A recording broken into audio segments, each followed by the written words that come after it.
Comenzamos con la cervical anteroposterior. Para la cervical AP pondremos al paciente en bipedestación y utilizaremos el estativo de pared. La cervical anteroposterior lleva una angulación de 15 grados cefal y tenemos que centrarla más o menos al nivel del C4. O sea que le pedimos al paciente que pegue la espalda con el receptor y que extienda un poco el mentón, no hiperextendido, solamente extendido, más o menos para quitar el hueso mandibular del camino de las cervicales.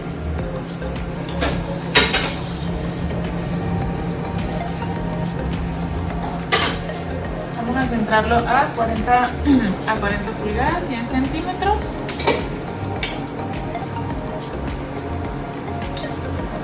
Angulamos a 15 grados y centramos en más o menos C4, aproximadamente C4 como dije anteriormente, y colimamos para abarcar solamente la columna cervical.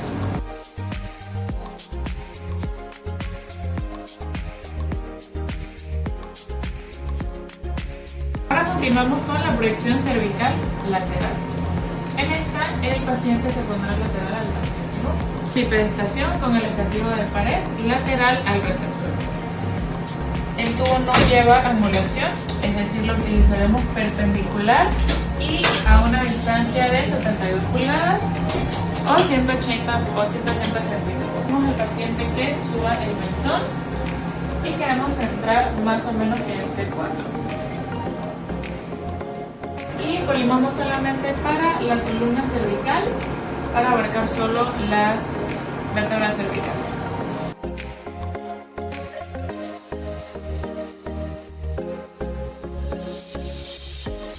La oblicuo cervical, primero anterior y luego posterior. Las haremos de igual forma en bipedestación con el estativo de pared. Para las oblicuas anteriores, la parte anterior del paciente estará en contacto con el receptor. Para la cervical oblicua anterior derecha, el hombro derecho del paciente estará en contacto con el receptor. Pero tendremos 40 pulgadas de distancia o 100 centímetros y 15 grados caudal de angulación. Colimado solamente para la columna cervical y dirigido aproximadamente hacia C4.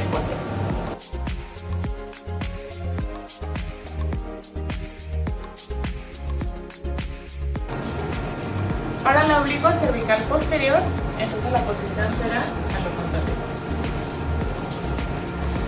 Entonces, la espalda del paciente estará en contacto con el receptor, es decir, la parte posterior del paciente. En la oblicua posterior derecha, el hombro derecho del paciente en contacto con el receptor y esta vez una angulación de 15 grados cefal.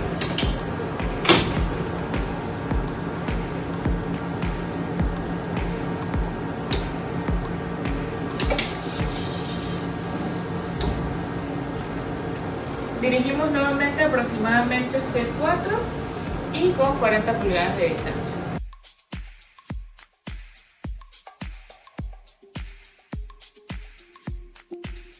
Proyección anteroposterior. En esta proyección observaremos los cuerpos vertebrales desde C3 hasta T2 o T3, así como los espacios entre los pedículos y los espacios discales intervertebrales.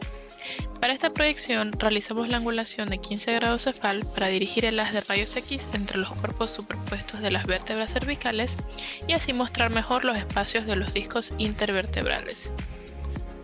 Proyección lateral.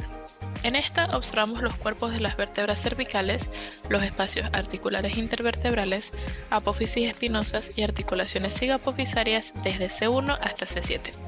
Esta última se encuentra normalmente superpuesta con las estructuras del hombro, por lo cual el paciente debe relajar los hombros para exponerla mejor. Al utilizar una distancia de 180 centímetros, reducimos la magnificación de la estructura causada por la distancia entre el cuello y el receptor. De igual manera, compensamos el incremento del DOR en la imagen resultante. Proyecciones oblicuas. En las oblicuas anteriores observamos los agujeros intervertebrales y pedículos del lado del paciente más cercano al receptor de imagen. Es decir, en una oblicua anterior derecha, observaremos el lado derecho. Y en las posteriores observamos los agujeros intervertebrales y pedículos del lado del paciente más alejado del receptor de imagen. Es decir, en una oblicua posterior derecha observaremos el lado izquierdo. Se debe apreciar claramente las vértebras desde C1 hasta C7 con los agujeros intervertebrales y los espacios discales intervertebrales abiertos.